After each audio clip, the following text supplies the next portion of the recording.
recorded video and audio content under the guidelines of fair use permitted by copyright statute for purposes such as criticism, comment, news reporting, teaching, scholarship, and research. All content and credit go to the original creators. No copyright infringement is intended.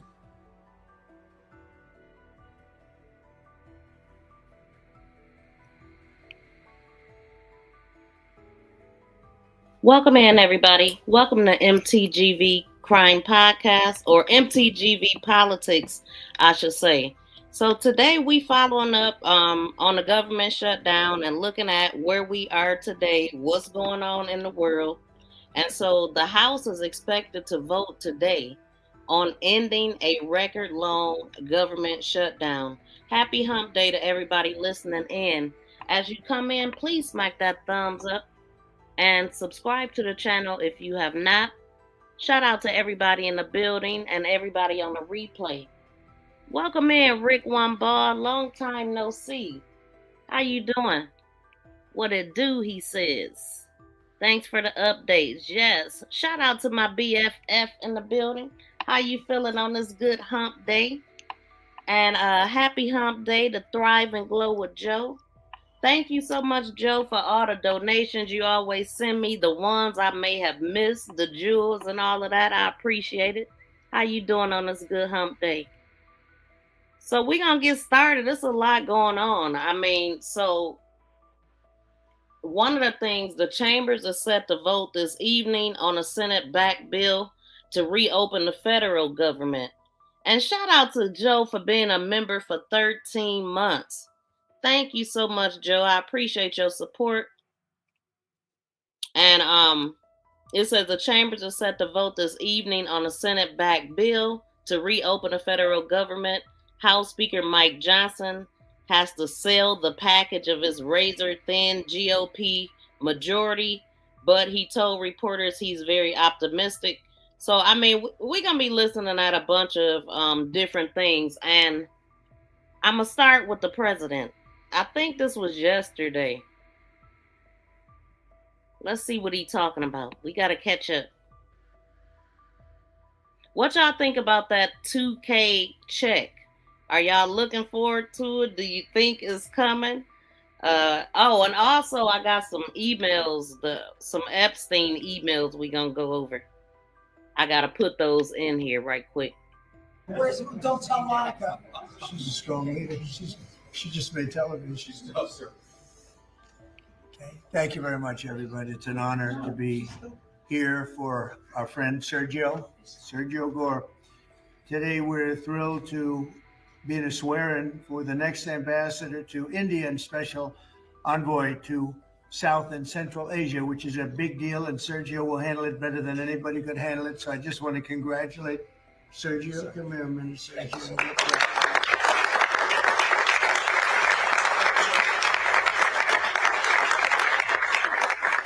So we are honored to be joined this afternoon by our great Vice President, J.D. Vance. Thank you, J.D.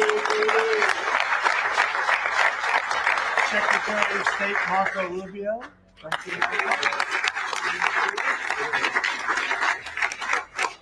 Secretary Scott Bessent, who's doing a great job.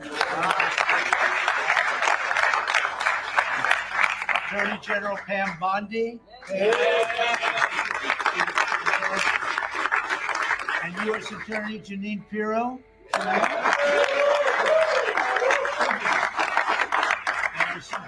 D.C. is a very safe place, right? Very safe place, and we got to keep it going. Yes.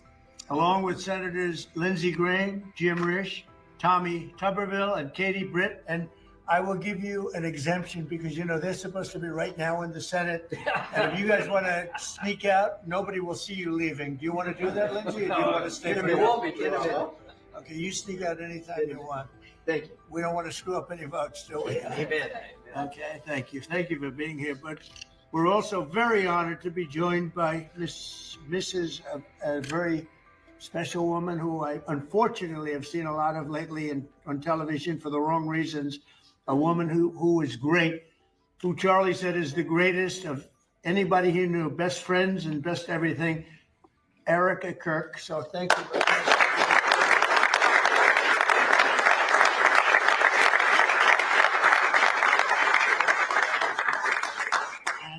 America knows another special woman, Interesting. Laura Ingraham. Where's Laura? She's here someplace. Thank you, Laura. And many other true American patriots, great people. 1 year ago, Sergio played a key role in helping us secure the most consequential presidential election victory in the history of our country. And from the day we won, he immediately began working to staff our new administration with the most talented team of any president. And we have had a great team. A couple of mistakes there, Sergio, but we won't mention that. We got rid of them pretty quick. We found a couple we weren't thrilled with. We got them out of here. But as my director of office and presidential personnel from the early days of transition, Sergio's leadership was essential to fulfilling the historic mandate entrusted to us by the American people. And that's what we've done. With the help here at the White House, we set new benchmarks for presidential staffing. Nobody's done it, I think, hopefully better, but certainly quicker. But I don't think anybody's done it better. We have great people, surrounded by the people that I really do love and like and respect. But we hired 4,000 appointees across every federal department in record time, including over 1,000 appointments on day one. So before we even got started, we had over 1,000 people working for us. Under Sergio's leadership, federal agencies and departments reached staffing levels of 95%, and it's faster than any administration in modern day history. And prior to his work on behalf of my 2024 campaign, Sergio had tremendous success as an entrepreneur in the publishing world. He even published my book, which went to #1. I was very happy because if it didn't, he wouldn't be here. But now I'm trusting Sergio to help strengthen one of our country's most important international relationships, and that's the strategic partnership with the Republic of India. It's a big deal. India is home to one of the world's oldest civilizations, the largest country in the world, actually. And it's got over 1.5 billion people. And we have a fantastic relationship with the Prime Minister, Modi. And Sergio has only enhanced that because he's become already friendly with the Prime Minister, knowing that Sergio is going to be the ambassador they would call constantly to say, let's get to know this man. And they like what they see. So I know you're going to have a great success over this. It's a very important relationship, but it's also the fastest growing middle class, and it's an important economic and strategic security partner in the Indo-Pacific region. It's an amazing country, actually. 1.5 billion people. China has 1.4 billion. Those are two big countries. As ambassador, Sergio will work to fortify our country's bond, promote investments in key U.S. industries and technologies, increase American energy exports, and expand our security cooperation. And, you know, we're making a deal with India, a much different deal than we had in the past. So right now they don't love me, but they'll love us again. We're getting a fair deal, just a fair trade deal. We had pretty unfair trade deals. They're very good negotiators, Sergio, so you have to take a look at that, if you would, please. But we're getting close, Scott. I think we're pretty. Yeah, Joe, I asked a few people, are you going to send that money back if it actually comes? What you going to do with it? I mean, surely this is not the health replacement. I don't know the purpose. Close to doing a deal that's good for everybody, right? In the old days, do you think Biden would ask that question? I don't think so. He'd say, how are we doing with India? He didn't know about India. He didn't know a damn thing. But that's okay. We had him. Likewise, in Sergio's role as special envoy to South and Central Asia, he'll be a key emissary to a very important group of nations at the crossroads between East and West. And last week, I was honored to host the leaders of 5 Central Asian countries here in the White House. And Sergio will be helping with all of that. We had an amazing meeting the other night at the White House. And I'm confident that Sergio will do an outstanding job and make our country and all of his friends very proud. But I'm very proud of Sergio. I've known him for a long time, and he's a great guy. And most people love him. Some people don't like him so much. I'll be honest with you, Sergio. Some people, when they don't like Sergio, they don't like him. But when they like him more than anybody. But most of them really are the like category. And I just want to say that I think he's going to be an outstanding representative for the United States of America. And it's a big deal. Being the ambassador to India is a big deal. So, Sergio, congratulations. I know you're going to do a fantastic job. Thank you.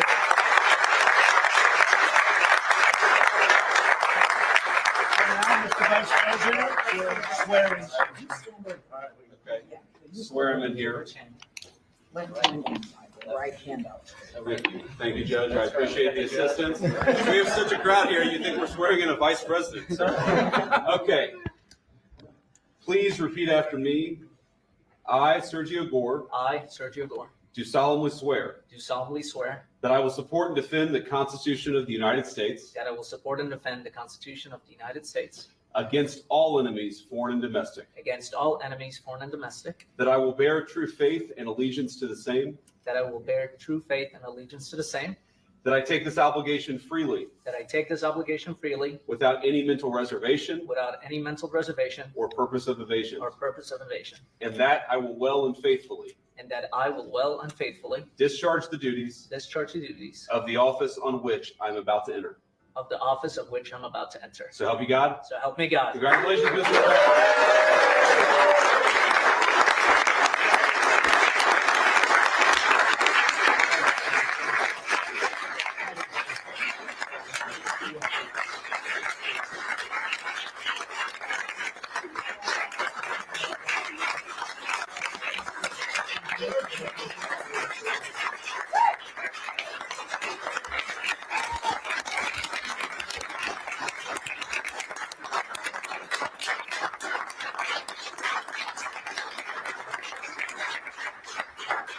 Okay, so this is a ceremony that went on actually yesterday, I think. Wait, let me look.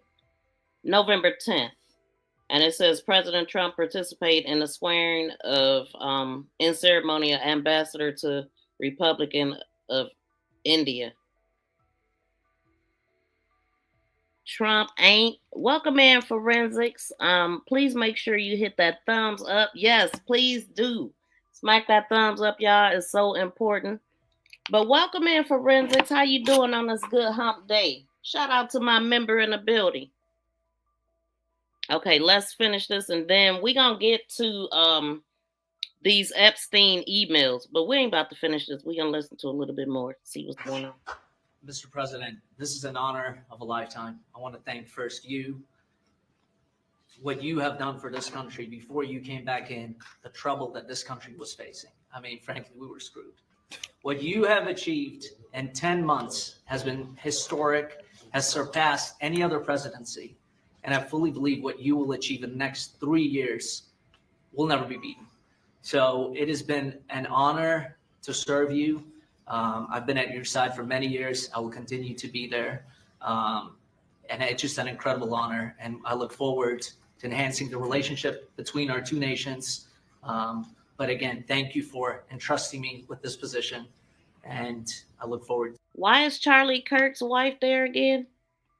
Of course, I never noticed Charlie Kirk in the Oval Office or anything. I'm just wondering why she's there. To doing a great job for you. Thank you very much, Sergio.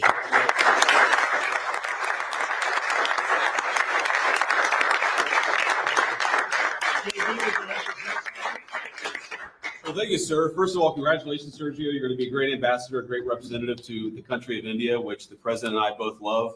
As a lot of you know, Sergio was a critical piece of what made the first 10 months such a great success. Obviously, the president's leadership is the most important thing, but you can't do a whole lot unless you've got good people around you. And Sergio did as much as anybody to ensure that the White House was staffed with the very best people who were loyal to the president, loyal to the country, and loyal to the agenda that we're trying to implement. So thank you all for being here. I think it's a great testament to you, Sergio, that you got multiple cabinet secretaries, Erica Kirk, the President of the United States. This crowd would not turn out for just anybody, but it turned out for Sergio Gore. You're going to do a hell of a job, man. Right?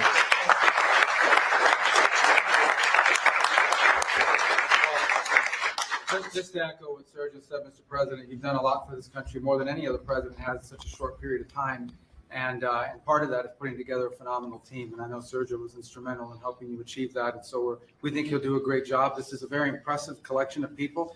There are almost 1.5 billion people in the Oval Office right now. But Sergio's going to do a phenomenal job. Those of us who've known him, so many of his friends that are here and family as well, that know how hard he works 24 hours, 7 days a week.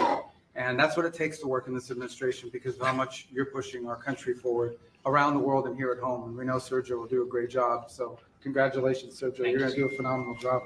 Thank you. Thank you. Janine, please. Well, I'm very proud to be here with Sergio, my friend, has been my friend for many years.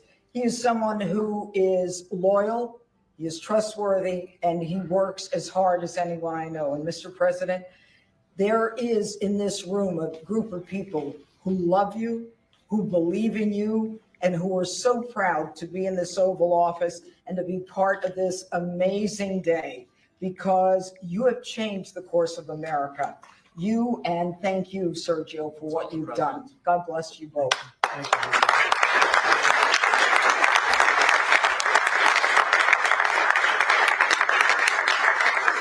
Well, he was also very good friends with a guy named Charlie. We just know him as Charlie, and his wife, who we love so much, is here with us. And maybe you know how close they were together. Maybe, Erica, you could say a couple of words, please. Honor to, sir. Charlie loved you. It's hard not to get emotional because I know that he would have been the first phone call when he found out that you were going to be taking this position. And the way that I was able to witness the two of you work together for years and to champion and support the president was absolutely humbling to witness. And I am so proud Welcome of in, you. Ryan. And Charlie is going to be with you every single day in spirit. And I will be praying for you every day because I know that this is just the beginning of an incredible opportunity for you. And sir, thank you for allowing Sergio to have this beautiful moment. Thank you very much. Thank you, John. And that man's watching over us right now, right? Okay. Watching over us. Mr. President, do you personally approve of the deal that's happening right now on Capitol Hill to end the government Well, it depends shutdown? what deal we're talking about, but if it's a deal I heard about, that's certainly, you know, they want to change the deal a little bit, but I would say so. I think There you based go, on Ryan. everything I'm hearing, they haven't changed anything, and we have support from enough Democrats, and we're going to be opening up our country. It's too bad it was closed, but we'll be opening up our country very quickly. Mr. President, that deal does reverse the mass firings your administration put through during the shutdown. Did you sign off on that, and will you abide by that if this passes? Well, I will be. I'll abide by the deal. The deal is very good. We're not going to be giving $1.5 trillion to people that came in from jails and from, you know, the gangs and drug dealers and all of these others that they wanted to be given health care, which would have hurt our healthcare system. I hope that we're going to be able to have a healthcare where Lindsay and I were discussing it, Jim and I were discussing it, and Katie, we discussed it.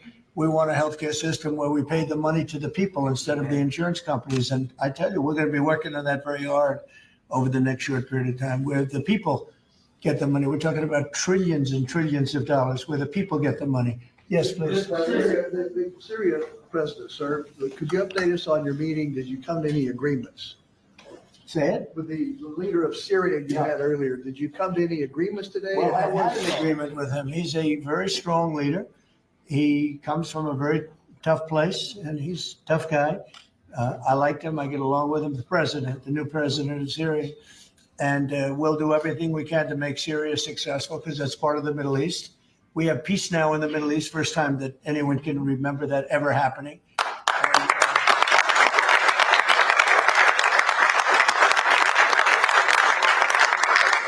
And, as you know, Syria is a very big. Wow, Charlie Kirk, he was all the way in there, right? He was about to get a seat probably. So this guy, his name is Gore. Hold on. Sergio Gore. And he's Trump pick for India. He vows to take ties to the next level.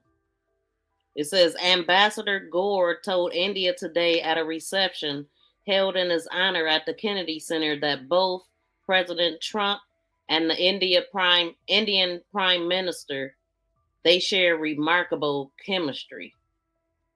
And then we just heard Charlie Kirk's wife speak on how close him and Charlie was and how Charlie would have been the first to get the call and all of this. I think Charlie was gearing up to be the next president, wasn't he? Wow. And we seen what Charlie was pushing at the universities. Very interesting.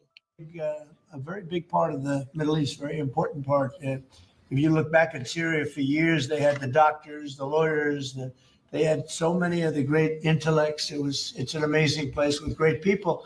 And we want to see Syria be successful along with the rest of the Middle East. So I have confidence that he'll be able to do the job, absolutely. How close are you to a deal on a trade deal with India? Are you Right. willing to consider lowering the current tariff rate? Well, right now, the tariffs are very high on India because of the Russian oil, and they've stopped doing the Russian oil. It's been reduced very substantially. Yeah, we're going to be bringing the tariffs down. What kind of level are we talking about here? I mean, How at close some are you? point, no, at some point, we're going to be bringing them down. Without tariffs, this country would be in such trouble, as they were for many years. That's why we owe $38 trillion. And one of the things we're going to do, we're going to issue a dividend to our middle income people and lower income people of about $2,000. And we're going to use the remaining tariffs to lower our debt. We're going to be lowering our debt, which is a national security thing. So we're doing a lot of good work. And the numbers were reported so incorrectly. The real numbers are trillions of dollars have been taken in or gotten in terms of investment from the tariffs. And so if that were ever reversed, it would be a disaster. Frankly, it would be a national security problem for our country.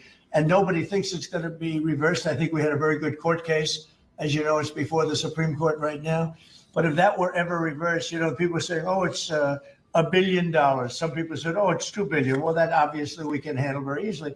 But this is trillions of dollars we're talking about in terms of the tariff income and all the investment income that's come into our country. We have more than, I would say right now, more than $18 trillion. The biggest number ever is a tiny fraction of that for any country. China, the United States, the biggest number ever. If you look at the past administration, Biden, he did less than $1 trillion in 4 years.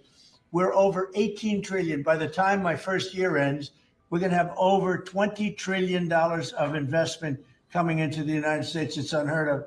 We have AI factories. We're leading China by a lot. We have cars and car plants coming in by more than we've ever had built before. All of that would go away if we lose the tariff case. So all of it would go away. So they're not giving the right numbers. It would be an economic disaster. It would be a national security disaster if we lost the case in the Supreme Court. Can we expect Yes. rebate? This is an idea that you've been talking about for months. This is going to directly and positively impact millions of Americans. Why was this important for you to do, and when can Americans expect that? So I've been talking about it for a long time, the dividend to people that, have suffered under the Biden administration. So Biden had the highest inflation in history, and we now are at a very low point. We're going to be hitting 1.5% pretty soon. So we're at a low point, and he was a high point. We did that.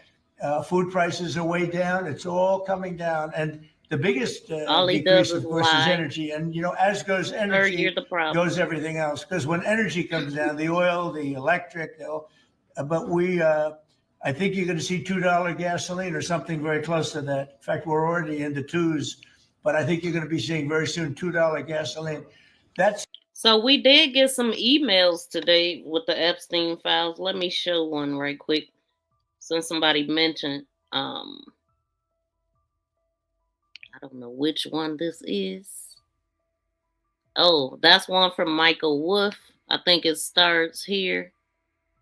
Yeah, it's all from Michael Wolff, I believe.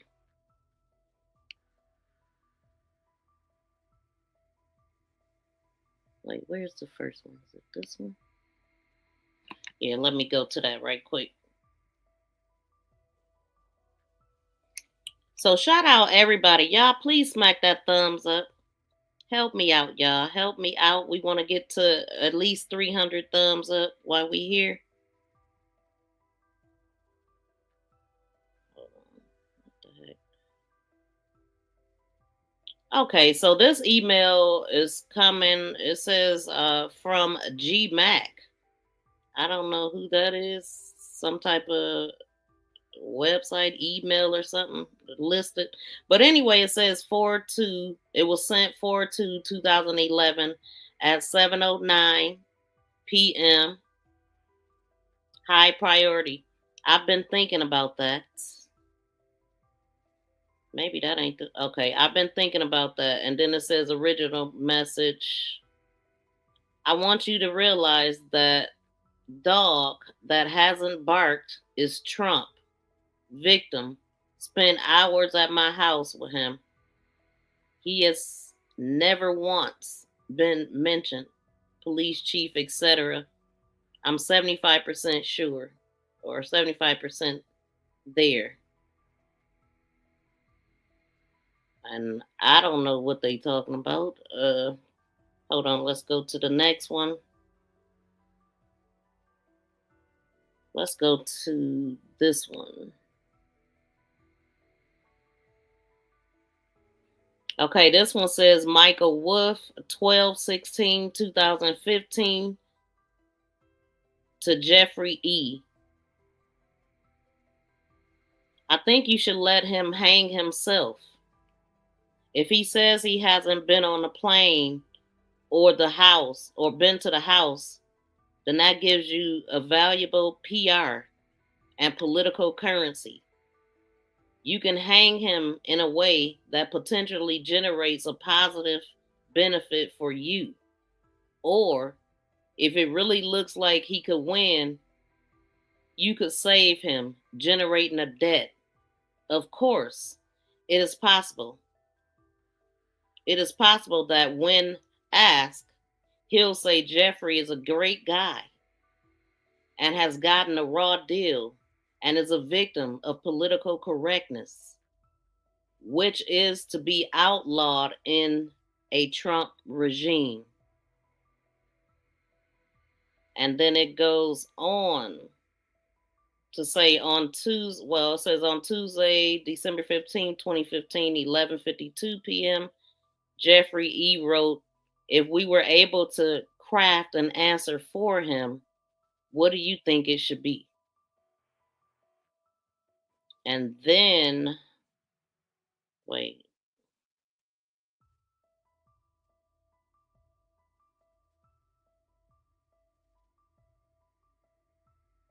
And then it says on Tuesday, December 15th, 2015 at 8 p.m.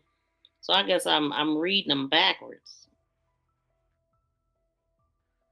Michael Wolf wrote, does that say CNN planning to ask Trump tonight about his relationship with Epstein? Something afterwards. I can't even see it. What the heck? I thought I would remove that. But anyway, those are a couple of emails. Oh, I got one more. Let's see.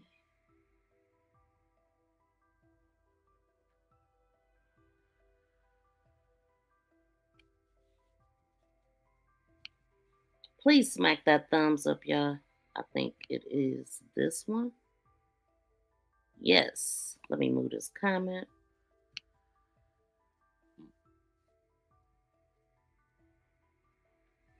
Oh, Miss Maxwell. Okay. Thanks for letting me know that.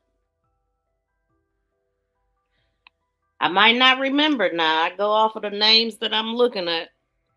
But it says 1/31/2019 at 10:47. Michael Wolf, victim Mar-a-Lago, and they got it redacted, the victim name and whatever. Trump said he asked me to resign. Never a member ever. Of course he knew about the girls, as he asked Ghislaine to stop. So that's it for that. I don't know, y'all. What do that mean a lot to y'all? I mean, I wasn't heavily following anything. The victim, Gilfrey. I forgot her first name. Impeach Trump, Keith said. Welcome in, Keith. Let me see what y'all saying. Oh, Trump is a liar. Okay. So only Joe asked me about the $2,000 checks. Are y'all looking forward to those checks? I don't know what that's supposed to be about. What are those checks supposed to be about? If y'all didn't smack the thumbs up yet, please do. Let's see. Yep, she there for JD. Man, oh man, that embrace was something though, wasn't it? Okay, let him keep talking for It's like the equivalent of a massive tax cut. But in addition to that, the great big beautiful bill gives you a very, very big tax cut. And then you have no tax on tips, no tax on Social Security, and no tax on overtime for the middle income and for even, frankly, anybody. But you have no tax, and the no tax on tips has turned out to be a tremendous thing. But when you think no tax on tips, no tax on overtime, and no tax on Social Security for our seniors, it's the great big beautiful bill, which has been mischaracterized. But now people they don't want to talk about it because it's so good, the enemy, because it's so good for everybody. It's the greatest piece of legislation ever passed in the history of our country in terms of size. And hence they call it the big, beautiful bill, or the one big, beautiful. I call it the great, big, beautiful bill. It's an amazing bill for the middle class. It's an amazing bill for jobs. We've never passed anything like it. And in my first administration, so we had the greatest economy. Everything was good, but we're really outdoing it this time because we have investments coming in largely because of tariffs. And I think because of November 5th, the election result. But we have investments coming in like we've never had before. The deal in the shutdown, Mr. President, includes a vote. Behind you, Caitlin, behind you. Thank you, Caitlin. On Syria, can we expect an announcement on a pact between Syria and Israel, or an announcement on them joining the anti-ISIS Yeah, you can coalition? expect some announcements on Syria. We want to see Syria become a country that's very successful, and I think this leader can do it. I really do. I think this leader can do it. And people said he's had a rough past. We've all had rough pasts, but he has. Come on, y'all. I know y'all can do better than that. Can we get the thumbs up? Please, let's get the thumbs up. We got 111 people listening with no thumbs up for real. So yeah, they so low I don't even want to say it. Hit the thumbs up, y'all. It helps. It's very helpful to the channel. I might as well not be live if I can't get the thumbs up. That's ridiculous. So anybody listening at the tone of my voice, the sound of my voice, please smack that thumbs up. Dang, what just happened? So since we was talking about the Epstein files, let me go to something right quick.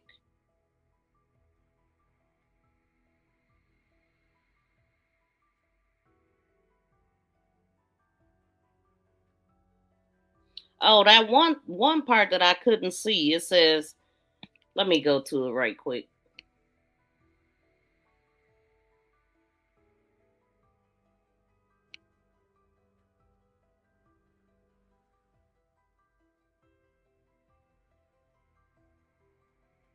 Okay, yeah. So let me read that again. It says, I've been thinking about that. Well, it says, I want you to realize that dog that hasn't barked is Trump. Victims spent hours at my house with him. He has never once mentioned police chief, etc. I'm 75% sure of that. And it says this information contained in the communication is confidential. Okay, so that's regular stuff that they will say. It was something else. Okay, we seen that. Y'all please smack the thumbs up while I'm doing this. Okay, now this, I couldn't see all of this, but I could see it now. Let me move it. Okay. So it says, I think you should let him hang himself. If he says he hasn't been on the plane or the house, then that gives you a valuable PR and political currency. You can hang him in a way that potentially generates a positive benefit for you. Or if it really looks like he could win, you could save him generating a debt. Of course, it is possible that when asked, he'll say Jeffrey is a great guy and has gotten a raw deal and is a victim of political correctness, which is to be outlawed in a Trump regime. And then this was on, this one says on Tuesday, December 15th, 2015 at 11:52, Jeffrey, wrote, wait, who is this? The email is, oh, this is Jeffrey Epstein, I guess. It says J.E. Vacation. So Jeffrey Epstein Vacation at Gmail wrote, if we were able to craft an answer for him, what do you think we should be? It should be. Okay. So that was from Jeffrey Epstein. This didn't make sense to me. And then at 8:15, Michael Wolff wrote on 12:15 the same day at 8 p.m. I hear CNN is planning to ask Trump tonight about his relationship with you, either on the air or in scrum afterwards. That's all they. Okay, so it's 3 emails that is circulating, y'all. So what do y'all think about that? Please smack that thumbs up. Okay, let this play. Had a rough past, and I think, frankly, if you didn't have a rough past, you wouldn't have a chance. He gets along very well with Turkey, with President Erdogan, who's a great leader. Erdogan's a great leader and very much in favor of what's happening in Syria. We have to make Syria work. Syria is a big part of the Middle East. And I will tell you, I think it is working and really well. We're working also with Israel on, getting along with Syria, getting along with everybody. That's a good question, and it makes sense. Everything is calculated, I believe. Mike said, why the timing right now on Trump? Everything is done for a reason. Yep. Everyone else involved will be dealt with accordingly, forensics said. It's not amazing. They are righteously more concerned about the big fish. Yep. They talking about blackmail. Yes, that is true, Wilt. Yeah. Amazing how the Democrats were so selective in the parts they released. No Democrats were involved. Yeah. Yep. Boy, look at this. Very, very interesting, but nothing major. I mean, this is, people already know at this point. Nobody acts like this unless they guilty or something. And that's working. Or got something to hide, I should say. Amazingly, as you know, Hamas has given us back numerous bodies. It sounds pretty gruesome, but it's something the parents want more than if their son had been living. Hard to believe. I've seen all of the parents, so many of the parents, and getting back the body of their son, their dead son, is as vital to them, as important to them, as if the boy was generally.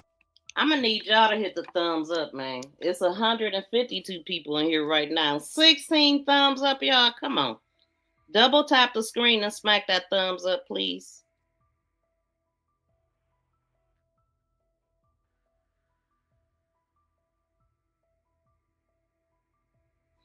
So it says oversight. Now, this was posted 4 hours ago by Oversight Dems.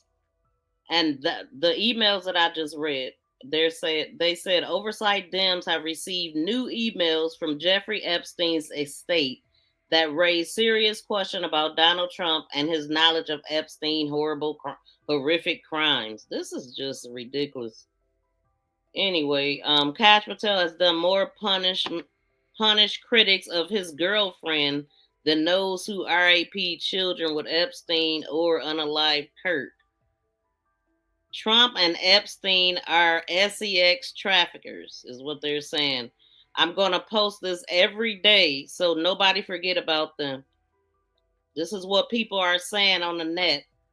Jeffrey Epstein's old claims that Donald Trump knew about the girls has resurfaced.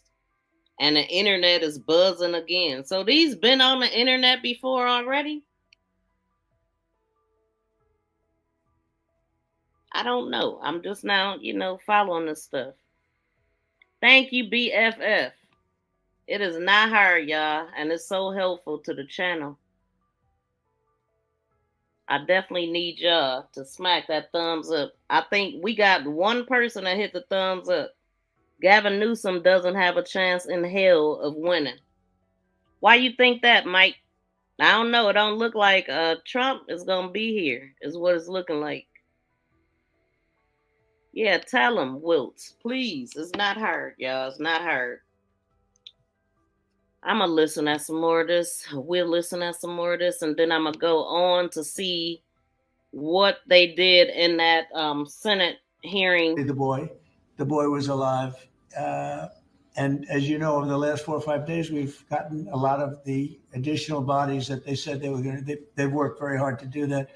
So we have peace in the Middle East. It's a great thing. And nobody's ever said anything quite like it. All right. As a matter of fact, I want to go on to his, he had a little meeting. I mean, he had an interview with Laura, whatever her name is. Where is it at? Let's go here. I want to see this tour too, right quick. The one thing Republicans have to do to win the midterms, plus making the fake vindictive news pay. Here's part 2 of my exclusive interview with President Trump. Are you going ahead and suing the BBC? Well, I guess I have to. You know, why not? Because they defrauded the public, and they've admitted it, and their top echelon. Director General and the CEO. This both is resigned. within one of our great allies. You know, this is supposedly our great ally, BBC. The government has a chunk of that one, I guess, but that's a pretty sad event. They actually changed my January 6th speech, which was a beautiful speech, which was a very calming speech, and they made it sound radical, and they actually changed it. What they did was rather incredible. They're showing me the results later on, the results of what they did, how they butchered it up, but it was very dishonest, and the head man quit, and a lot of the other people We're actually quit. going to play it right now. We're going to walk down to the Capitol, and I'll be there with you, and we fight. We fight like hell. And if you don't fight like hell, you're not going to have a country anymore. And after this, we're going to walk down, and I'll be there with you. We're going to walk down. We're going to walk down anyone you want, but I think right here, we're going to walk down to the Capitol, and we're going to cheer on our brave senators and congressmen and women. And we're probably not going to be cheering so much for some of them. But tonight you are saying to our viewers that you will go forward and file a defamation lawsuit against the BBC. Well, I think I have an obligation to do it because you can't allow people to do that. I couldn't allow 60 Minutes. You know, we settled that one for many millions of dollars, and I couldn't have allowed that to take place. They changed the answer that Kamala gave. They took out the entire answer and they put another answer in. The first answer was election defying. The second answer was not good, but it wasn't a disaster.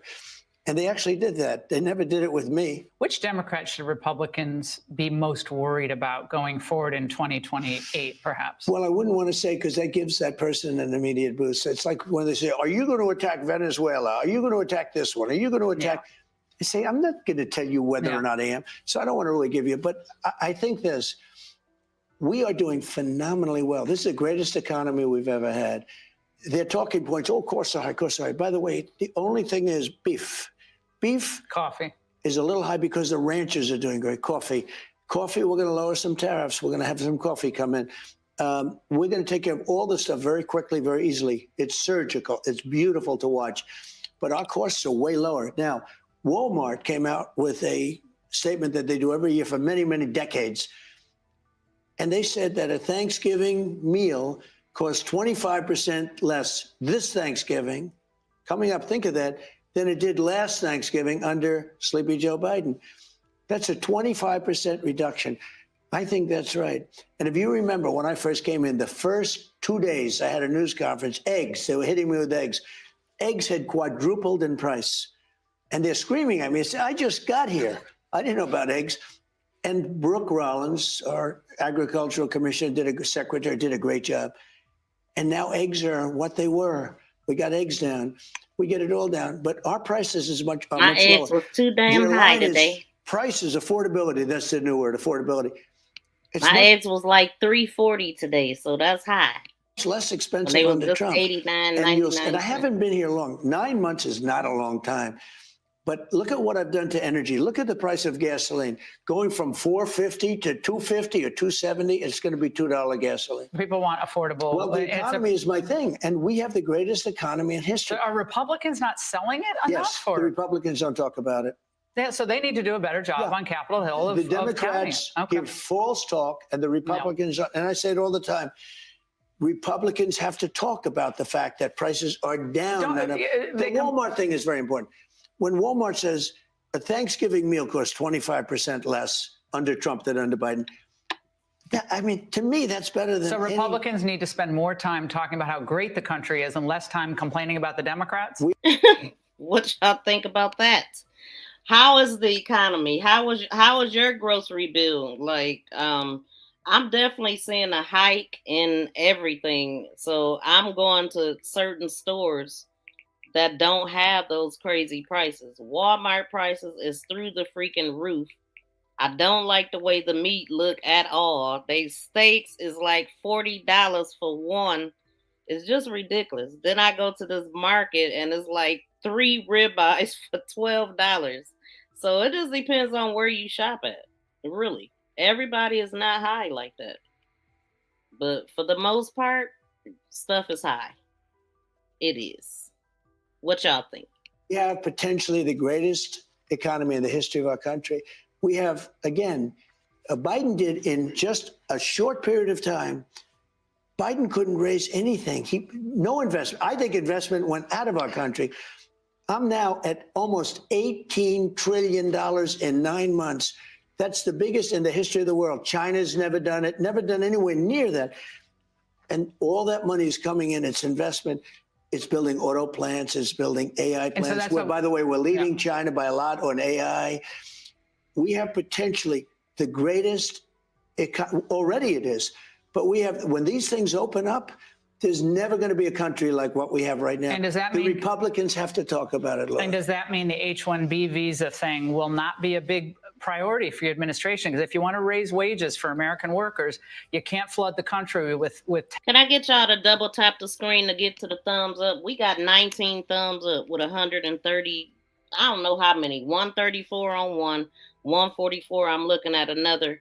But please smack that thumbs up if you're listening and watching the content over here. It's so very important. And what I'm doing right now is putting in like some statements from Gilfrey. What's her first name? As a matter of fact, I think I just seen it. I got a Q&A here. It looked like some statements from court. Oh, I got to move something for that.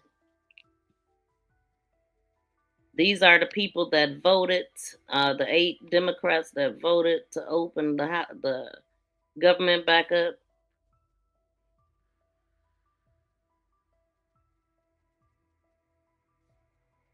But please smack that thumbs up, y'all. Thank you for sharing. Thank you for sharing. Thank you for sharing. For sharing. For sharing. For sharing me. Thank you for so much. Please subscribe and press that notification bell and thumbs up. Okay, I'm trying to find some room so I can put this in here. Let me just move this one out the way. And we gonna throw this one in here.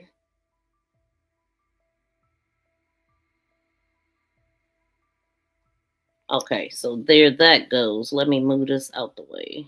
Let me let them keep talking. I'll get to it in a second.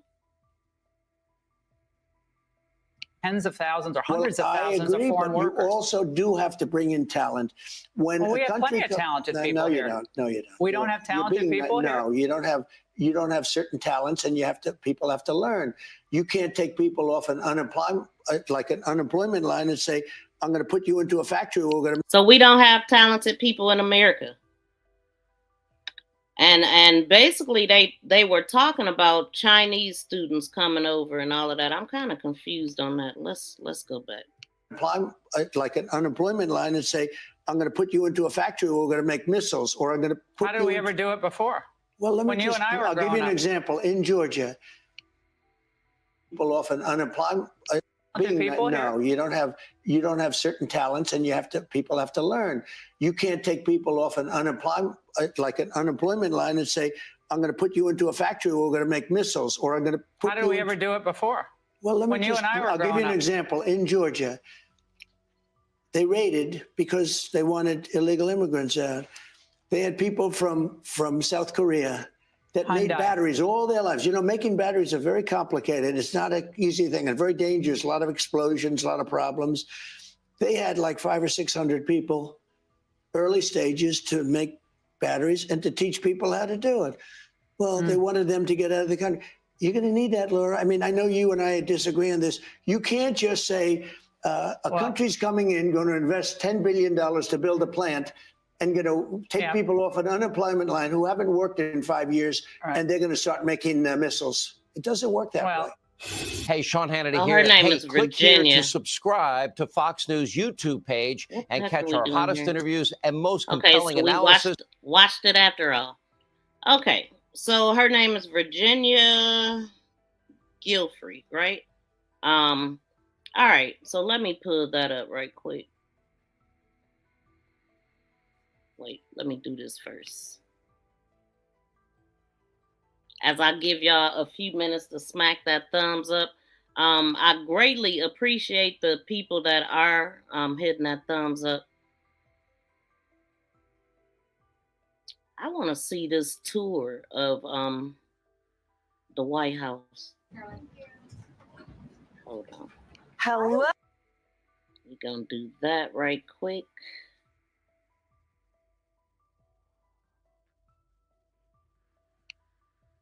What are we doing here?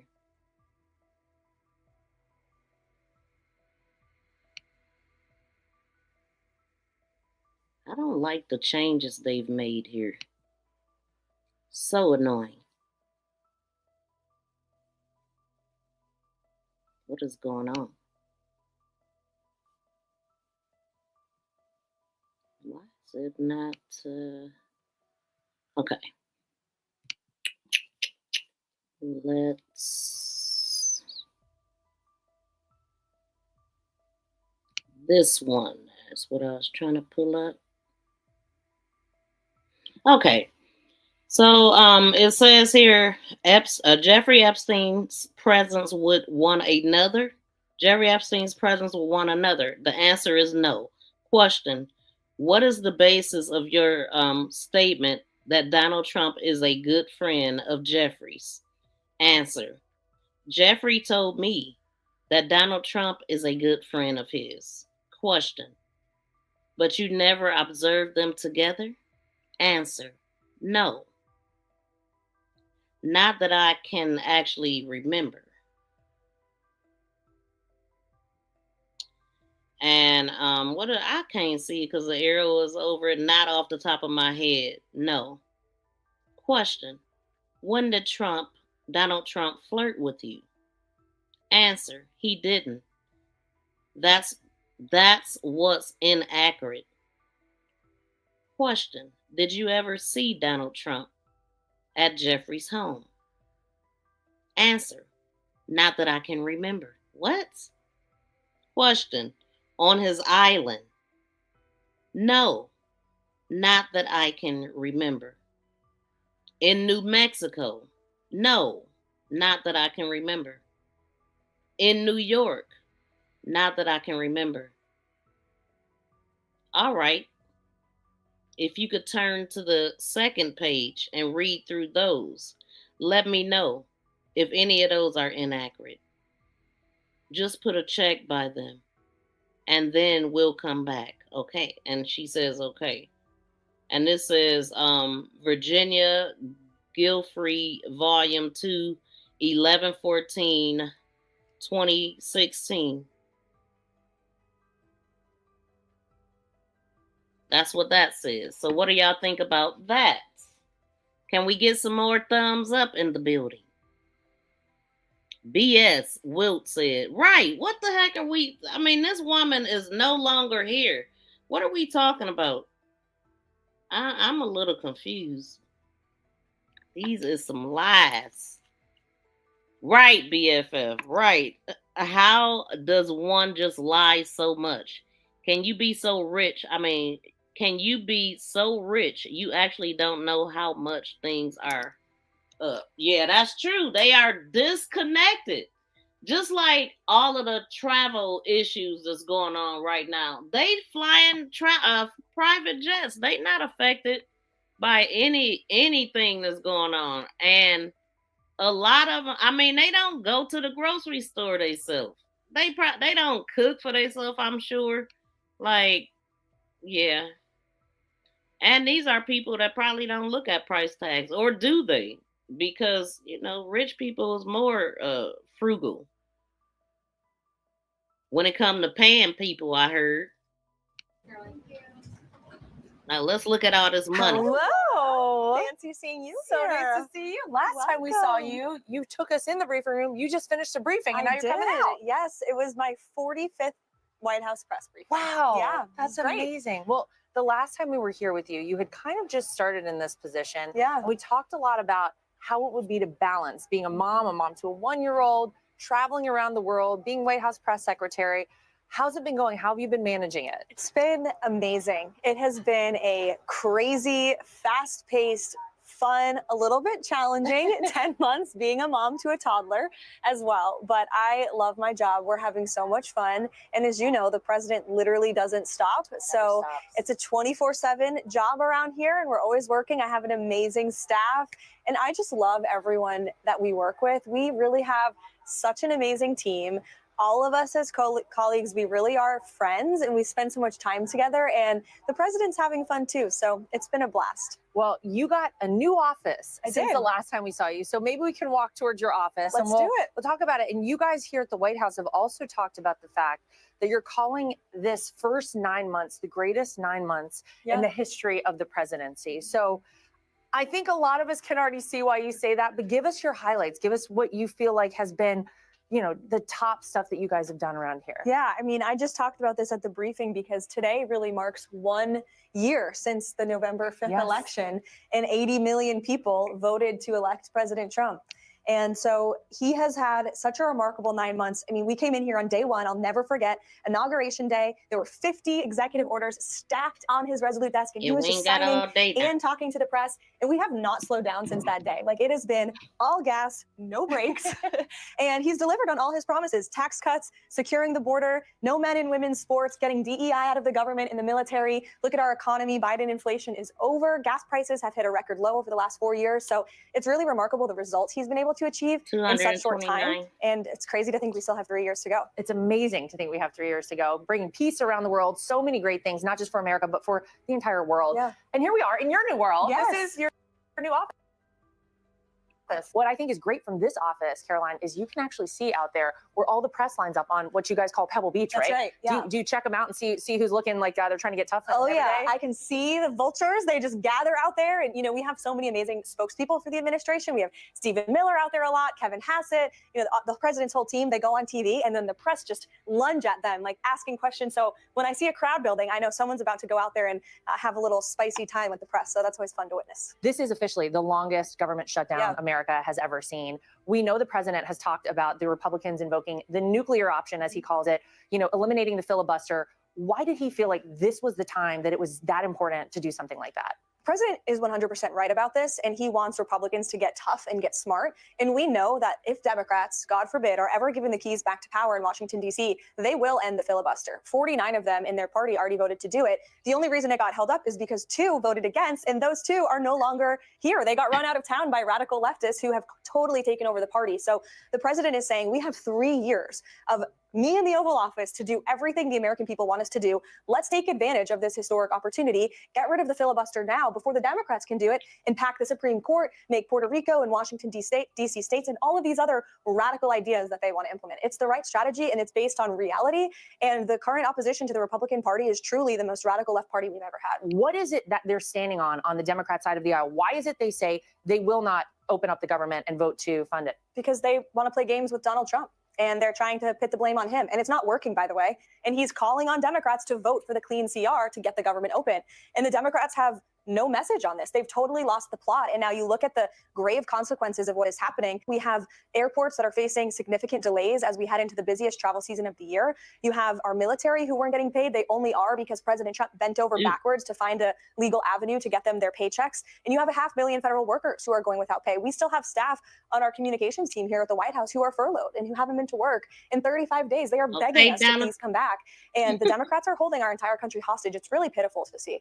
Well, speaking of being held hostage, I know it probably feels like you're a hostage sometimes when you get out there and they bum rush you, but maybe we can go check out your vantage point when you walk out on Pebble Beach. Let's go see. Let's go. All right, well, this is called Pebble Beach, and this is where the press always hangs out, but you guys are always out here. I see you out here. I see sometimes we've seen President Trump out here. That's true. Yeah. I mean, you talk about transparency and accessibility. Look at where the press are able to just hang out all day. They have their cameras set up because they know there are so many people who are going out on television and are openly taking their questions, including the president.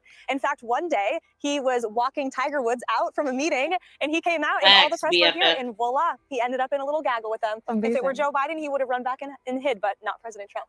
Well, I want to ask you as a mom, like you're the youngest press secretary in the history of press secretaries. You're also a mom. And I feel like a lot of women out there are given this false notion that either you can be a mom or you can be just a powerhouse, you know, in whatever your field. You're showing that you can do both. What is your message out there to young women? Yeah, you can do both. It's not easy.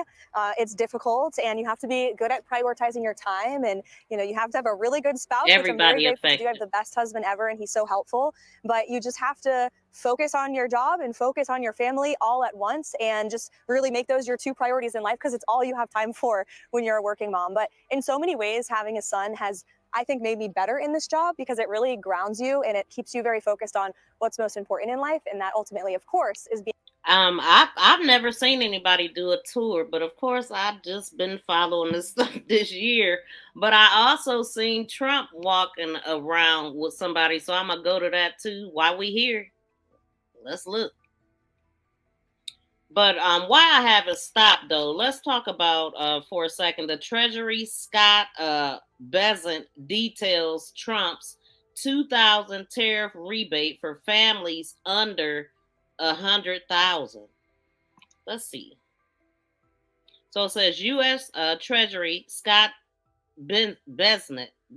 I've never heard of him. Outlined President Donald Trump proposal of 2,000 tariff rebate for families earning less than 100,000 annually. That's half the world, ain't it?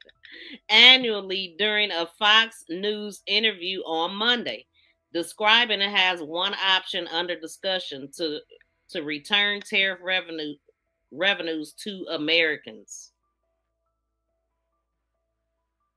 The plan forms part of a broader fiscal measures, including substantial tax refunds in early 2026, from new laws eliminating taxes on tips and overtime, car loan deductions, and Social Security taxes for some seniors, as well as 1,000 investment accounts for children born between 2025 and 2028 to mitigate tariff-induced price increases.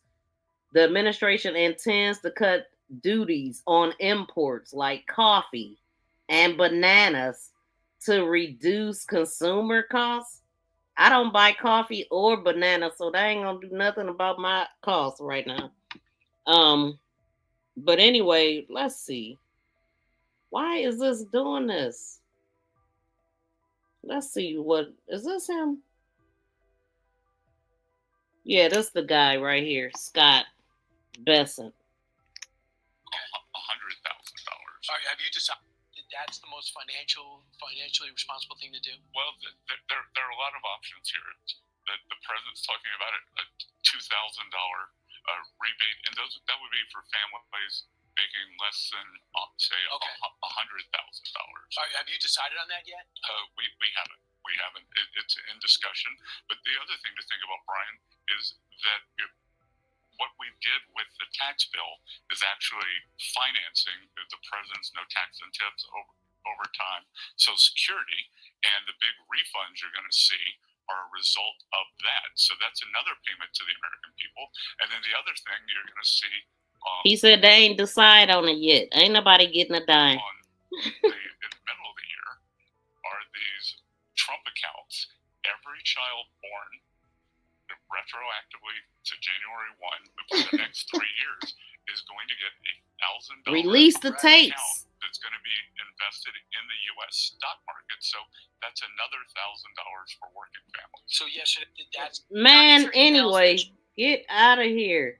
That don't make sense. Like, you don't want to pay the benefits or whatever, but you'll give out $300 trillion of, yeah, like, that don't even make sense to me.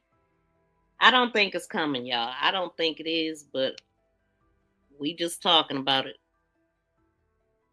Being a mom. As much as I love being White House press secretary, the best job is being a mom, there's no doubt. Well, Caroline, maybe you can show us some of your favorite spots or some areas where you have your favorite memories here at the White House. Sure, I would be happy to. There are so many. Of course, the briefing room, my office, which you already saw, but there's another really amazing view here that I think you might want to see. Okay, well, let's head over there. This is actually the outside of the press briefing room. And Caroline, a lot of people have been hysterical about President Trump adding a big, beautiful ballroom here. But tell everybody what this used to be. Yes, so this is the outside of the briefing room where I just did a live press briefing, and it used to be a swimming pool. And under President Nixon in 1970, during all of the impeachment, they started doing televised briefing, and that's when it was converted into a press room. And there's been updates and edits to it since, but to your point, every president has put their touch on the White House complex, and the president is making it better for generations to come. The ballroom will be an amazing addition, mark my words. People are going to eat their words when they... Wow, I remember that, them asking him about Charlie Kirk, and he directed them to look at what they was doing over there. Very interesting. And his wife is there today. See how useful and how beautiful this ballroom is going to be in 2 short years. Or recently there. I don't know when they did this versus when his wife It's going to be great. And he's making it for every future president to come, Republican or Democrat. Although, Caroline, I always say, I don't know when the Democrats are actually going to land back in there if they keep getting hysterical over a ballroom. That's right. Probably no time soon. All right, well, this is another one of your favorite spots. It is, yes. Of course, this is the South Lawn. I'm always just so amazed by the view of the Washington Monument from the White House. It's so beautiful. And this is also where Marine One takes off and lands. So you asked me one of my favorite memories. Getting on and off of Marine One with the president will never get old. It's so cool. It'll never get old, and we'll never get tired of hearing the beautiful noise of the construction. We can hear that's the ballroom being built right now, Caroline. Right before our eyes. And our She'll be ears. up very soon. Hey, Sean Hannity here. Hey, click here to subscribe. But yeah, don't hold y'all breaths for those checks though, from what I'm looking at. And I'm gonna go to what Trump, he was showing something too. Hold on.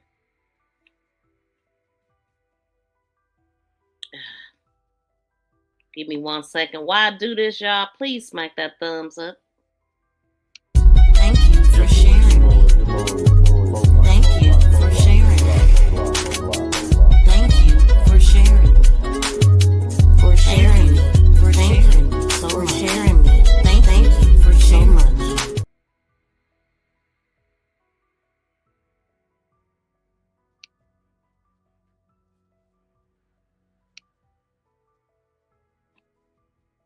Yeah, let's go here. It says Trump shows off renovations. White House waited 150 years.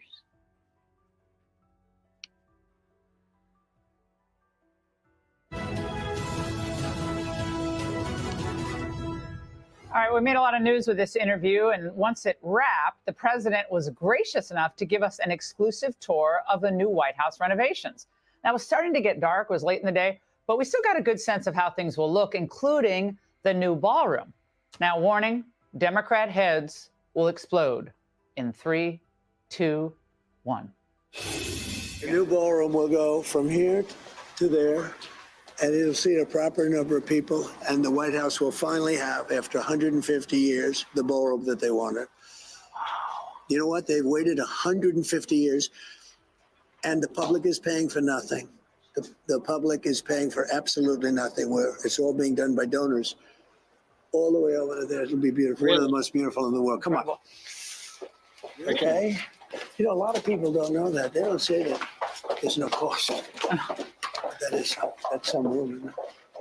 That's The timing is just off. Everybody hungry, worried about health insurance and all of this, benefits, and it just seems so inappropriate. The timing. Unbelievable. Now I'm going to show you. So this is the Presidential Walk of Fame. Now, whose idea was this? My idea. Everything's my idea. Everything's your idea. Okay. Sadly. Who's that guy? That's Barack Hussein Obama. Okay. This is Biden right here. Wait a second. The profile of Biden. So he's the worst president in the history of our country, and Barack Hussein Obama is top 5, meaning bad. Are you going to replace that with his actual photo? No, I don't think so. Can I get y'all to smack that thumbs up while y'all here? Double tap the screen or hit the 3 dots upper right, or just hit the thumbs up. Look at the faces on these people. Those are serious faces, right? Oh, that's for sure. Every one of them's a tough cookie. Do you think these will stay up after you've left office? Well, I think they should. On the bottom here, this hasn't been put yet. They're being made. We have a plaque that goes about that describes in a couple of hundred words. Important, right? Yep. Very important. And the beautiful, beautiful bronze plaques goes up under each picture to describe it. Look at the scene over here, fellas. Look, how beautiful is that? Come on over here, take a look. This is the new Rose Garden. And now you can have news. That's the same stone as the White House. So now you can have news conferences. You can, nobody could. It's 255 people in here. Can y'all hit the thumbs up? We got 24 thumbs up, y'all. This is ridiculous. I don't know what's going on today, but we gonna need y'all to get to the thumbs up. It is free. It don't cost you a dime, but it helps my channel so much. So can y'all please smack that thumbs up? Let me see what they talking about here. Hold on. While I give y'all a few minutes. Thank you to the person that just hit the thumbs up. But we should already be at 280 right now because it don't cost y'all anything and y'all here listening. Like I said, it's pointless for me to be here if y'all not going to at least hit that thumbs up.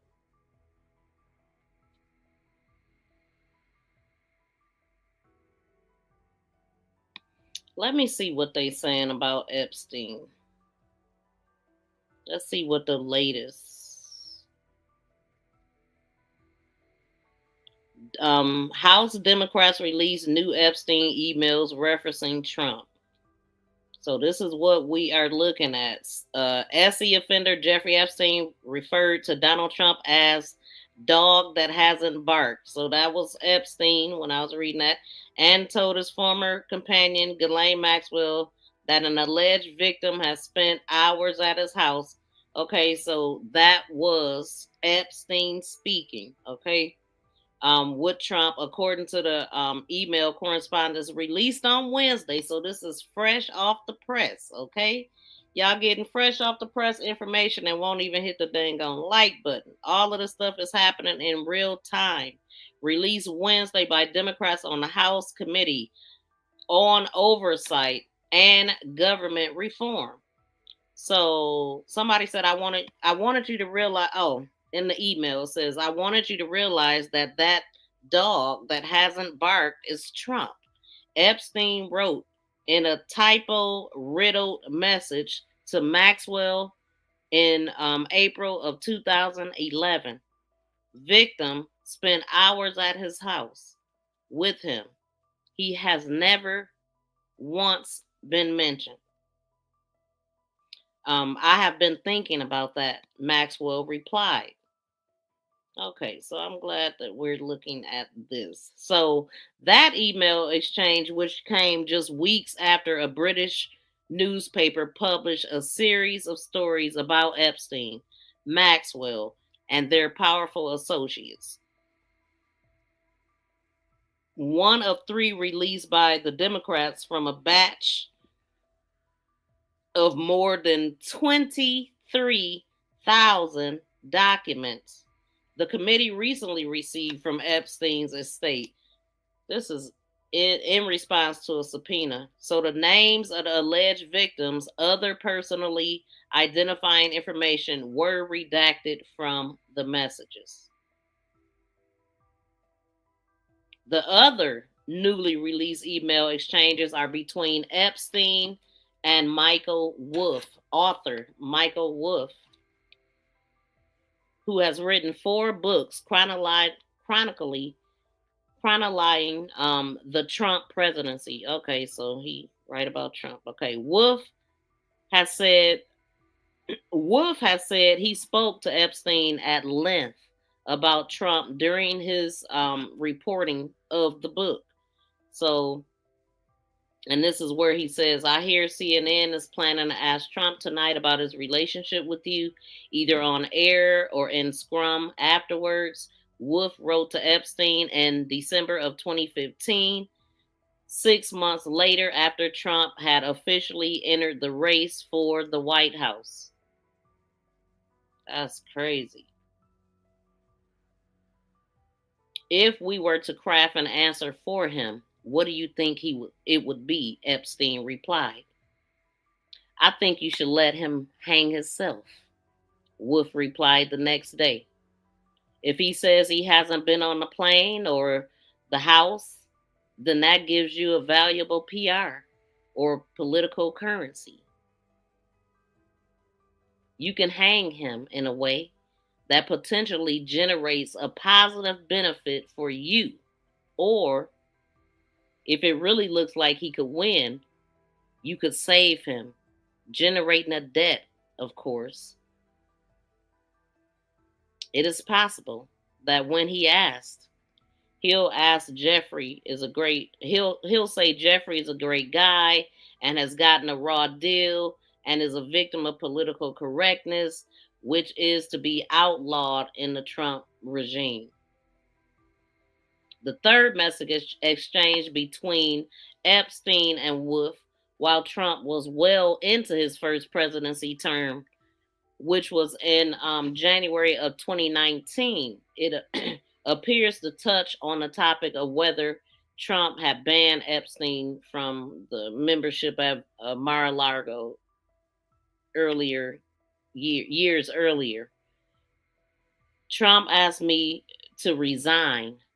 Never a member ever, Epstein wrote.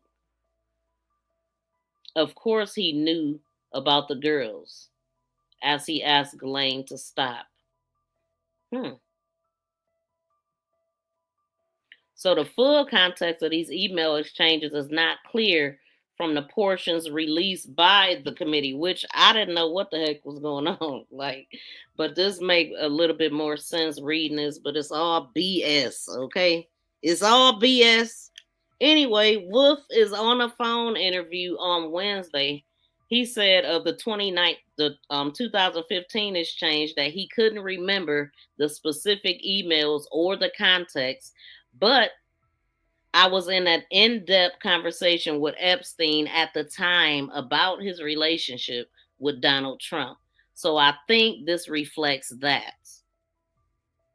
I was trying at the time to get Epstein to talk about his relationship with Trump, and actually he proved to be an enormously valuable source to me, Wolff said. Part of the context of that is that I was pushing Epstein at that point to go public with what he knew about Trump, and he should have. He'd probably be alive today. But he says none of those documents previously made public as part of a civil lawsuit or Maxwell's trial contains allegations of wrongdoings by Trump. So Trump in July posted a lengthy social media post that in part blamed Democrats for creating a controversy about files related to Epstein, which he called a scam and a hoax, which is crazy to me. And then it says their new scam is what we will forever call the Jeffrey Epstein hoax. And my past supporters has bought into this. Hook, line, and sinker, he wrote at the time.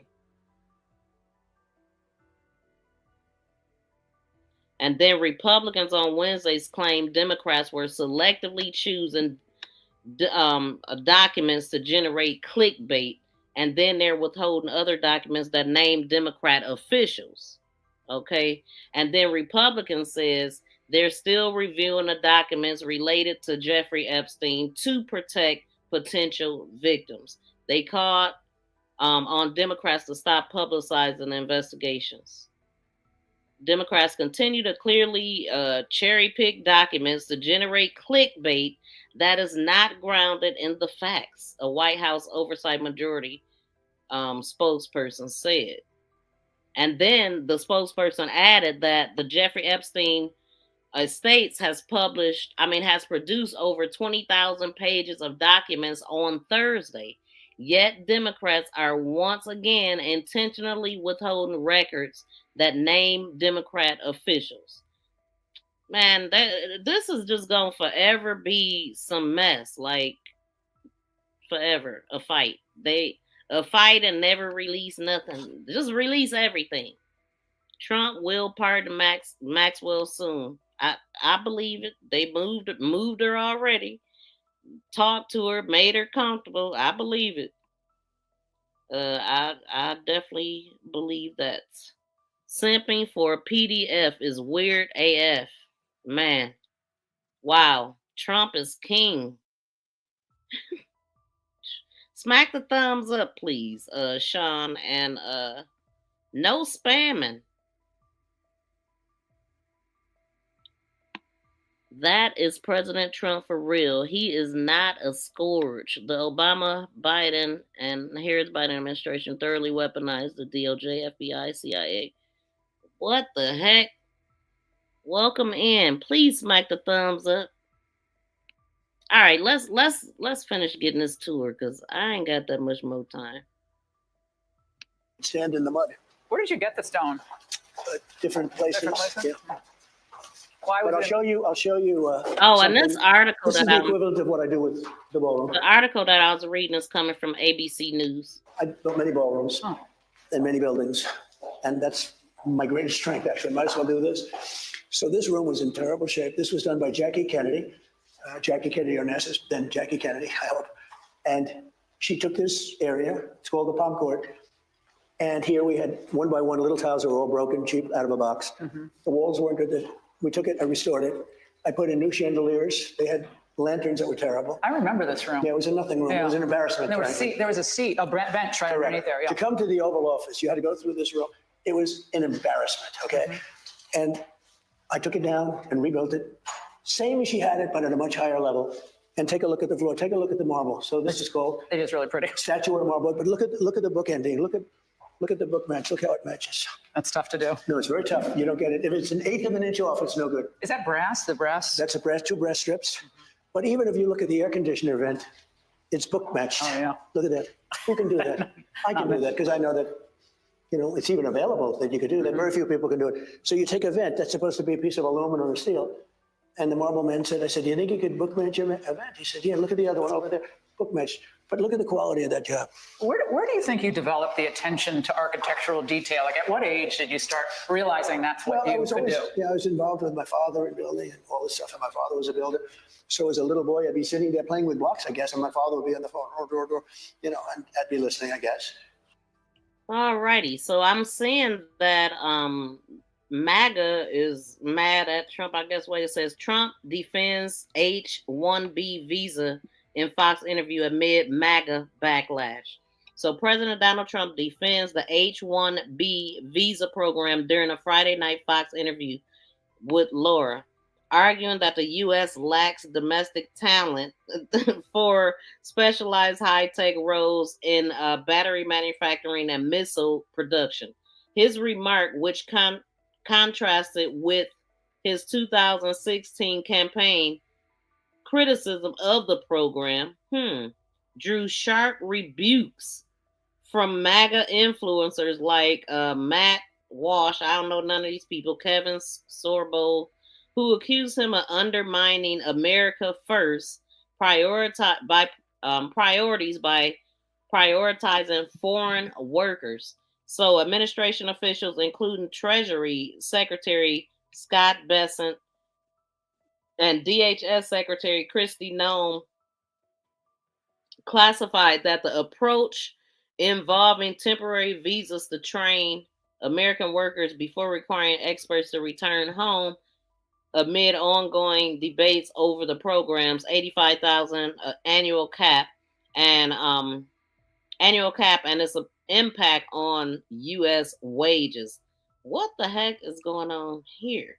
And we heard what he said. So somebody else said, even if it were true that we don't have enough talented people in this country, which it isn't, that would be all the more reason to stop importing foreigners. We need to train up our own people, give actual Americans a shot. America is for America. And so this is the part that's confusing because he's bringing in foreigners while they're getting rid of, it's like they bringing in the ones that they want. I guess he kind of said that they want to bring in smart and rich people and not poor people.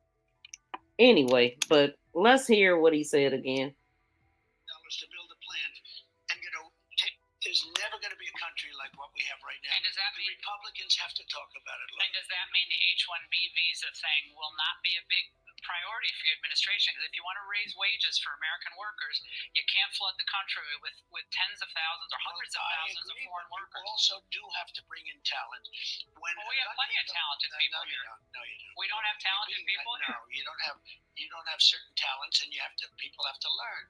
You can't take people off an unemployment line and say, "I'm going to put you into a factory. We're going to make missiles," or "I'm going to." How did we ever do it before? Interesting. I'll give you an example. In Georgia, they raided because they wanted illegal immigrants out. They own people him. from South Korea that made batteries all their lives. Making batteries are very complicated. It's not an easy thing and very dangerous. A lot of explosions, a lot of problems. They had like 500 or 600 people, early stages, to make batteries and to teach people how to do it. Well, they wanted them to get out of the country. You're going to need that, Laura. I mean, I know you and I disagree on this. You can't just say a country's coming in, going to invest $10 billion to build a plant, and take people off an unemployment line who haven't worked in 5 years, and they're going to start making missiles. It doesn't work that way. And listen, I had a father who was very good at building. He was very good at building things, and so am I. I build better than anybody else. Nobody can build like me. But was he? You can ask Steve Whitcoff. Who is the best builder? Wait, let's see what this guy about to say about Epstein. Bombshell, newly released email, another Epstein bombshell, newly released emails from Jeffrey Epstein to Ghislaine Maxwell revealed that he claimed Donald Trump spent hours at his house with one of his alleged victims, and even said Trump knew about the girls. But it gets darker. In another exchange from 2015, Epstein was tipped that Trump would be asked about his relationship in a presidential debate. And he asked Trump biographer Michael Wolff if they could craft an answer for Trump as if he wanted to help Trump spin the truth. These messages, obtained by Robert Garcia and House Oversight Democrats, were part of the 23,000 documents subpoenaed from the Epstein estate. Trump's White House once claimed that he banned Epstein from Mar-a-Lago for being a creep. But Epstein's own words tell a way different story. It says that Trump knew exactly what was going on. The question now is, what else is still being hidden in the files, and why does Trump's name keep showing up? Today's shows, I think we know the answer. Attention to the specific details that you did. Well, he built low, moderate income housing. So it was a different So type he of didn't building. have to do a floor like this. He'd do a floor of tile, linoleum at the time they used to call it, and it would be a different kind of thing. But he had a tremendous attention to quality. In other words, if it's going to be even, a regular floor, it would be exactly even, exactly straight. It would fit perfectly. But when you look at that job, nobody's ever seen it. Do any of your kids have that same delicate attention to detail that you have? Because that's kind of, you can't really teach that. I think they do. I think Eric is very good. Don, in a very different way, is good. Ivanka is, Tiffany's very smart. She's been. Okay, let's see what Kristi Noem had to say. So Secretary Noem on H-1B under the Trump administration, we sped up our process and added integrity to the visa program, the green card, to all that. But also more people are becoming becoming naturalized. What is the administration's position on these visas? No, we're going to keep using our visa programs. We're just going to make sure that they have integrity, that we're actually doing the vetting of the individuals who come into this country, that they want to be here for the right reasons, that they're not supporters of terrorists and organizations that hate America. And that's what I think is so remarkable is under the Trump administration, we've sped up our... Can y'all please smack that thumbs up? We got 39 thumbs up. Can we get a quick 100? And Richard, you must misspell profanity. Good Lord. F Trump, he said. Richard said, so how many suckers paid for a career as a low-level IT employee? Interesting. Watch Pizza Man. It's a movie. What? What are we talking about? Beer Meyer, that should tell you. Absolute lefty moron video, no facts. Oh, y'all arguing. Fight it out, y'all. Fight it out. But fight it to the thumbs up, please. We got 225 people. I see 212, 200. Okay, I think we got 212. Thank you to the people that's hitting the thumbs up, but it's just not enough. But thank y'all so much. Can we get 212 thumbs up, y'all? Process and added integrity to the visa programs, to green cards, to all of that. But also, more people are becoming naturalized under this administration than ever before. More people are becoming citizens because we're not just streamlining and building some processes back into our immigration policies. We're also making sure that these individuals that are coming into our country and get that privilege, that they actually are here for the right reasons. The Biden administration let thousands of terrorists into this country. They opened the southern border. They abused our asylum. Send a cash app or something if you want me to, not a cash app, a super sticker or something if you want me to recognize your comment. You ain't a member. You probably ain't even hit the thumbs up. I ain't never seen you. Like, yeah, I missed your comment because I didn't see it. But bye. I don't give a damn. Peace. You sound real weak with that shit. I can't believe your comment right now. What are we talking about here? Next time, don't make an announcement. Just get the fuck out. How about that?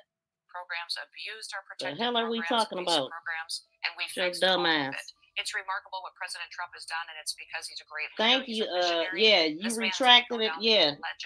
Get the hell out of here. Matter of fact, let me help you. The fuck? I don't like that kind of energy around me. Get to damn stepping. How about that?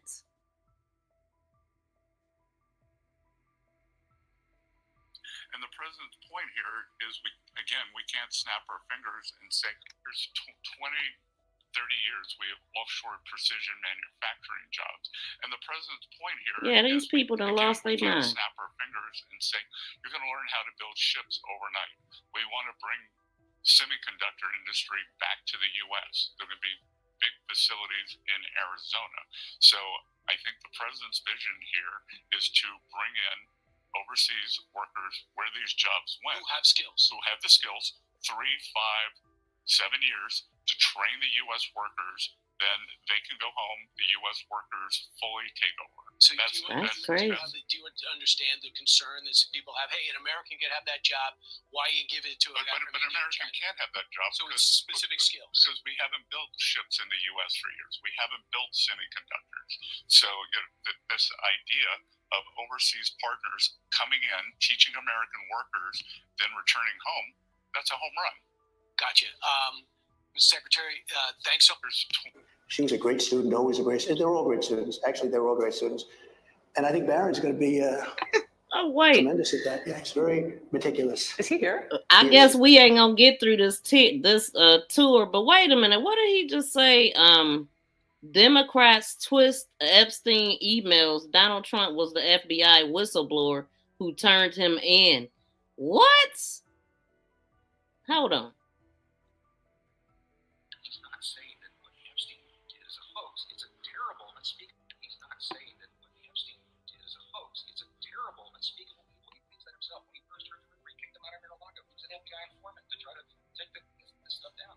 President knows and has great sympathy for the women who suffered these unspeakable harms. It's detestable to him. He and I have spoken about this as recently as 24 hours ago. The only thing that I can say about President Trump is that he is the only person who, in 2009, when I served a lot of subpoenas on a lot of people, or at least gave notice to some pretty connected people that I wanted to talk to them, He is the only person who picked up the phone and said, let's just talk. I'll give you as much time as you want. I'll tell you what you need to know, and was very helpful in the information that he gave, and gave no indication whatsoever that he was involved in anything untoward whatsoever, but had good information that checked out and that helped us, and that we didn't have to take a deposition of him. That was in 2009. That was in 2009. I can tell you that I talked to President Trump back in 2009, and several times after that, he didn't think that it was a hoax then. In fact, he helped me. He got on the phone. He told me things that were helping our investigation. Now, our investigation wasn't looking into him, but he was helping us then. Okay, so that is crazy. Like, how do you can't call something a hoax and be a whistleblower at the same damn time? So that don't make sense. Okay, so this says Democrats twist Epstein emails. Donald Trump was the FBI whistleblower who turned him in. So Democrats and their willing accomplices in the drive-by media are peddling lies that Trump knew about Epstein's girls. What they refuse to say is that Trump was the one who blew the whistle. In 2004, he banned Epstein from Mar-a-Lago, whatever, after discovering his crimes, then cooperated with the FBI to expose him. So why ain't he cooperating now to expose the files and expose everything that he exposed, whistle blew on him? Like, this just don't make sense. You cannot be the whistleblower and the person holding the files from being released. Then cooperated with the FBI to expose him. Speaker Mike Johnson confirmed Trump's roles as an informant, while even Epstein told author Michael Wolff that Trump was the man who turned him in. Oh, he said that? I don't know. Hold on. Hold on. Did he say that? Yeah, he did. Speaker Mike Johnson confirms Trump roles as an informant, while even Epstein told author Mike Wolff that Trump was the man who turned him in. The truth, Trump stopped Epstein. He didn't enable him. The Trump administration has abandoned any sense of... All right. Hold on. We got to get through this tour here. He's here. Showed upstairs. Want to see him? Studying him. I'd love to see him. He's doing a good job. He's tall. A lot of people think he could be the next Trump president. I don't know. I think, or a lot of people are wondering which child. In a certain way, they all could. Take a look at this, fellas. You want to see detail. So, like the sign. Most people just do a sign. They paint it on the wall. So that's 1/2 inch thick bronze, carved by a very talented person, and it's brass. It's pure brass. It's 1/2 inch thick brass, and you can't just do that. That's, you know, you look at that. That's quality, right? And then we start with George Washington, and we go down to Trump. Pretty cool, right? Where are your speakers? Because I heard this. All here. They're in the bushes? They're all here. When did you decide you were a frustrated DJ? How long ago well, was that? I don't do that much, but I think having good sound is important, because we do now news conferences on this space. You know, as you know, you were probably a victim to it. You'd stand in the grass, your high heels would be ruined. The women are, walking out without. So I had to make it a hard surface. So I made it the same color as the White House itself, which worked out great. We just moved the tables. This over here was actually taken out of the East Wing. Oh, is that right? This was done by this was carved. Oh, yeah, that was Borgham. By the carver who did Mount Rushmore. Yeah, beautiful. And this was taken from the East Wing. We took all the good stuff. Okay, I've been to the White House I don't know how many times. I didn't know most of that. I was fascinated by it. And the attention to detail is, I don't care what you say, you like it, you don't like it. Okay, he has enormous talent. I thought it was really cool. Hey, Sean. What did y'all think about that? Did y'all like it? Did y'all care? Yeah, so anyway, they talking about banning THC, and I'm trying to see what they talking about. So some of the headlines in the last hour or so: nearly all THC products will be banned in Texas under federal spending bill. Congress wants to ban hemp THC. Here's what it means for Texas. Federal THC ban send hemp companies scrambling. Wisconsin hemp businesses say Senate bill is banning THC products would decimate the industry.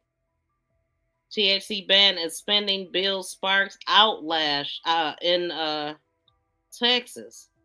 So right now, I'm just seeing. Trump backs hemp THC ban included the government reopening deal. THC ban included in government reopening deal. Oh, for real?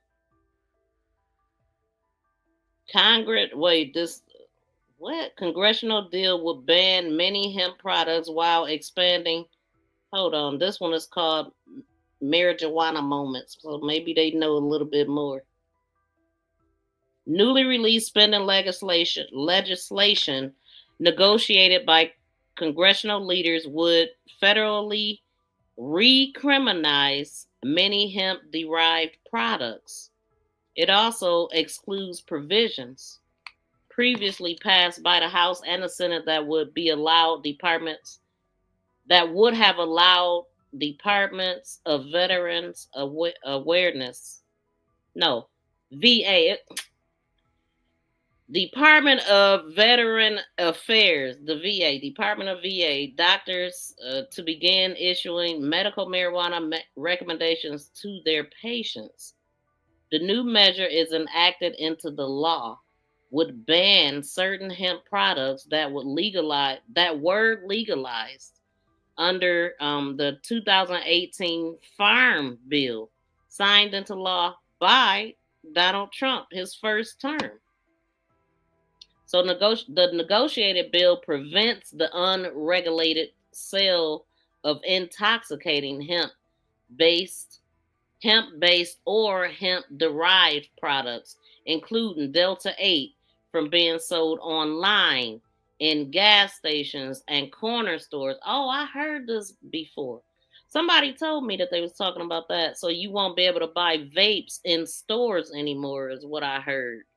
And that you had to go to a dispensary or whatnot. But anyway, let me read this. So the negotiated bill prevents the unregulated sales of intoxicating hemp-based or hemp-derived products, including Delta 8, from being sold online in gas stations, corner stores, while preserving non-intoxicating CBD and industrial hemp products. A summary published on Sunday by the Senate. So this is all about the money. This is definitely going to be more, somebody was saying. So under the law, cannabis products are considered legal hemp if they contain less than 0.3% of Delta 9 THC on a dry weight basis. Okay, so I didn't really mean to have that up like that.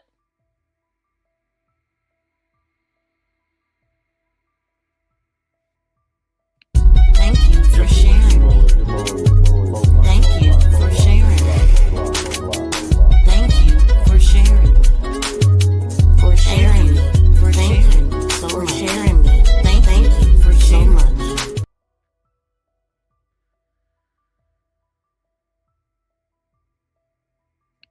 Please subscribe and press that notification bell and thumbs up. Oh, well, what do y'all think about that? Does that affect anybody that's listening right now? The new definition of legal hemp would additionally ban any intermediate hemp-derived cannabis products which are marketed or sold as a final product or directly to an end consumer for personal or household use, as well as products containing cannabis that are synthesized or manufactured outside a cannabis plant or not capable of being naturally produced by it. That's a lot. Anyway, let me get to this right quick.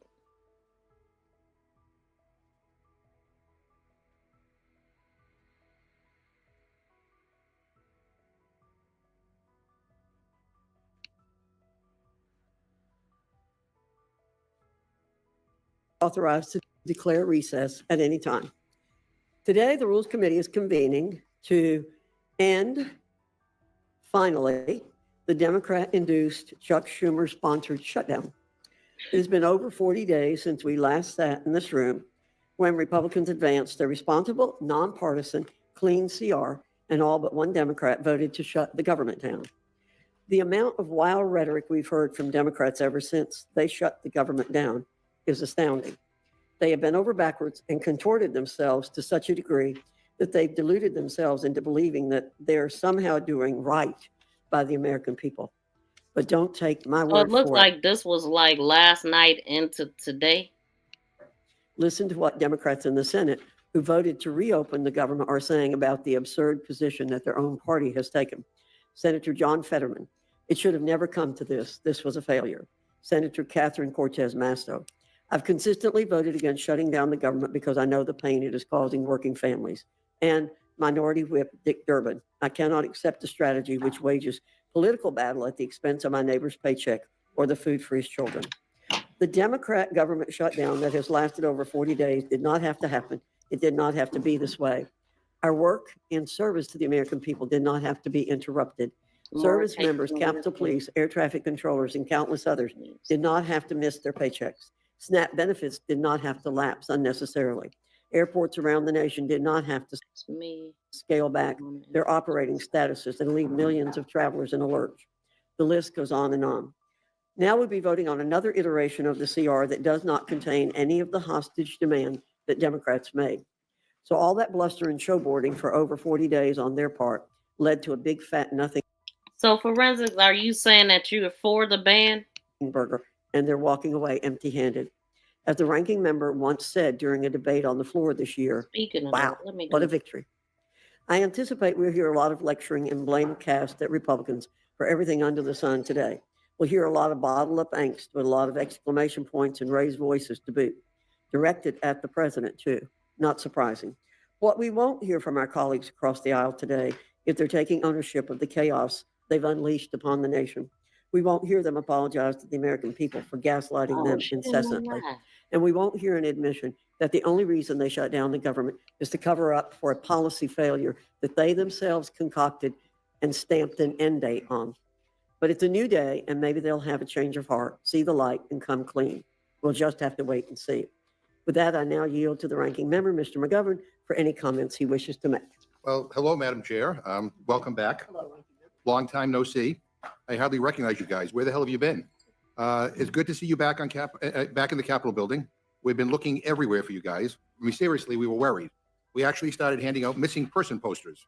Nobody has seen you for 8 weeks. But hey, I'm glad that you're okay. I'm glad that you survived your nice 2-month paid vacation while Democrats stayed in Washington to try to end the shutdown. But here's the deal. Most Americans think that what Republicans did, skipping town in a shutdown, has been one of the most disgraceful, embarrassing, pathetic eras in the modern history of the House of Representatives. For 8 weeks, Speaker Johnson let you all stay home while Americans missed paychecks, skip meals, and watch their costs explode. Republicans quit their jobs. They disappeared. And they can argue all they want that the House did its job and that's why they went home. It's just BS. The House didn't do its job. If Republicans had done their job, we wouldn't be here right now voting on a different bill than the one that they passed. But instead of working with us on trying to end the shutdown, they all just left. They abandoned their offices, but more importantly, they abandoned the American people. And just so people know, while Republicans sat on their couches waiting for someone to tell them what to do, House Democrats were here. We were here working. We were meeting with regular people, talking with folks about next year's skyrocketing health insurance premiums. I've been back and forth to my district almost every weekend. People showed me the letters that they got on their premiums. They're doubling and they're tripling, not because of Democrats, but because Republicans are failing to act. They extended tax breaks for billionaires in like a nanosecond. Okay, y'all. Can y'all please get the thumbs up for me? If you did not smack that thumbs up, can you do that right now? Welcome in to everybody in the chat. If you have not subscribed to the channel, can you do that also right now? And I'm about to end this right now and come right back. As a matter of fact, it should pop up. But if not, just come and find me. I'll be right back. We're going to continue right where we are. And I also see that some stuff that I wanted to talk about additionally. So give me a few seconds and I'll be right back.